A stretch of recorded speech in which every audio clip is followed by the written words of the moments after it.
y'all doing? Good. How many of you were here? I think we did a session back maybe November. Anybody? 2 people were here. Okay, this is kind of like part 2 of the one that we did in November, which is dealing with what colleges look for in terms of when they decide to admit a student, not the admissions factor, basically. This is kind of the flip side, which is as a student in high school, as you begin that process of deciding on what is a good college for me, what should I look at? What type of things should I consider? So it's a tie-in to the last session, but if you didn't see the last session, it should be okay because it can stand alone by itself as well. My name is Willie Yarber. My wife, Shannon Yarber, is in the back. We have a business called College ASAP, which basically walks parents and students through the entire college admissions process. A little background about me, this is my 21st year as an educator. I'm currently also, alongside the business that my wife and I run, I'm also the college prep coordinator at Will British High School.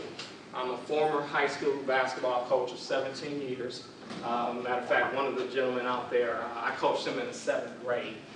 So I've been on that side as an athlete, as a coach, advising student athletes through the college admissions process because they got to go through that process as well. Even if they get a scholarship, there are certain things they should be looking for, and as a parent, there are certain things you should be looking for, questions that you need to ask of the coach, of the university, of the entire process. So I'll be able to give you a perspective from a coach's side, but also as an educator's side, because I believe in the true phrase student athlete.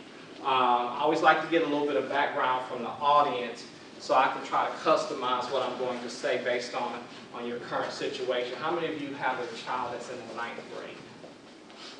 Okay. 10th grade? 11th? And any seniors? Okay, so we're talking all 9th, 10th, and 11th. Anybody younger than that? What grade? 8th. So they'll be entering 9th grade this upcoming year. Okay, this is perfect. And I think it's ideal in your situation because here's the tendency. A lot of people wait until the 12th grade year. And to be honest, that's almost too late. As a parent, it's very important that you become proactive and you get your child to become proactive with this process. And you'll hear me refer to this as the process quite a bit because it is truly a process. It's not a push one button and magically everything works itself out. There are going to be some ebbs and flows, some roller coaster rides, ups and downs throughout the process. It's also, as a parent, a time to know when to kind of step back and let the child kind of figure some things out. And then there are times as a parent you have to step up and help guide your child through this process. I just came from one of our clients' meetings, and this young man has been accepted to about 5 colleges. And one of the colleges that the mom is pushing is Baylor. He wants to go to UT San Antonio. And they got into an ugly verbal fight right in front of me. And it was one of those times when I basically just tapped her on the shoulder and said, give him some space. He's trying to find his own independence. And teenagers, a lot of times it comes across as a sign of disrespect, but it's really a time of they're trying to navigate their young adulthood and try to become independent. They want to make some decisions on their own, even though you have good intentions as a parent. They want to kind of become independent on their own. So this process, even though you are there to guide them through, also maybe at times know when to step back a little bit and give them that ownership in some of these decisions. You just kind of supervise from afar, so to speak. Does that make sense? Okay? So what I'm going to try to do today is equip you with the knowledge, the information that you would need to help your child go through this college selection process. The handout that's in front of you, there are blanks, and those blanks are intentional.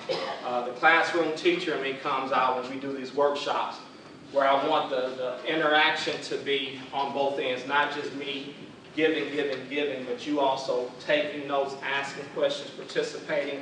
I always have parents that have a great insight.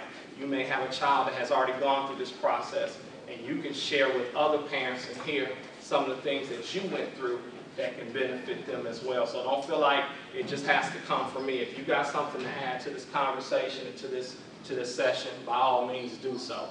I hope that at the end of this, that you can walk away with saying, wow, I didn't think about that, or I didn't realize that, or I didn't know that. Now I know how to apply it in the next couple of years or so as my child starts this process.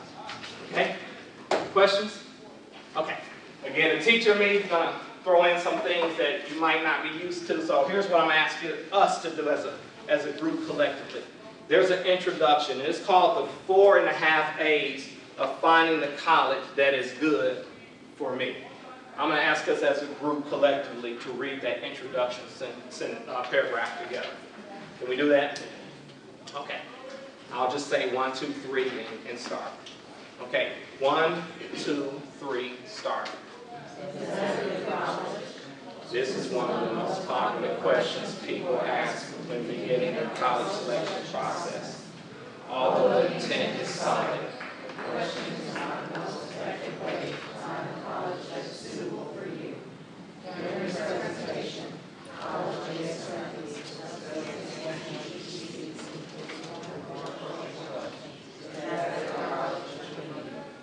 that question comes up a lot. Parents and students alike, they'll come up to us and say, is that a good college? And here's my typical response. Yes, that's a good college for certain things. The more appropriate question should be, is that a good college for me? In order to be able to answer that question, you've got to be able to reassess your situation, where you are, what you would like to do, what your aspirations are, what your career goals are, and then you align those things up with what that particular college offers. What you're looking for, if that college does not offer it, it might be a good college for somebody else. So the main thing is understanding first who you are as a teenager, as a high school student, as a potential high school graduate going off to college, and then aligning the colleges that make a good fit for me. I don't believe there's a such thing as a perfect college. I think there are colleges that are perfect or ideal for certain students in certain situations. And the process as a parent is to help navigate your child to those particular colleges. I believe students should have options. If you only get accepted to one college, if you only get one basketball scholarship offer, you don't have options. That's your only choice. But if you have several basketball scholarship offers, several acceptance letters, now you and the parent can step back, weigh those options, and determine what's best for you. I'm sure TJ had numerous options, am I right? What they had to do was step back and look at what was the best option for TJ and his future. That's what you guys want to put your child in the position of doing. And there's some power and some great ownership when you're put in that position, as opposed to, this is my only choice. I've only been selected to one school. I've only been offered one scholarship. There's really no discussion there. If I plan on going to college, that's what I'm going to have to roll with. So try to put your child in a position where they'll have several options, and that gives them a little bit more freedom and authority when it comes to making that final decision.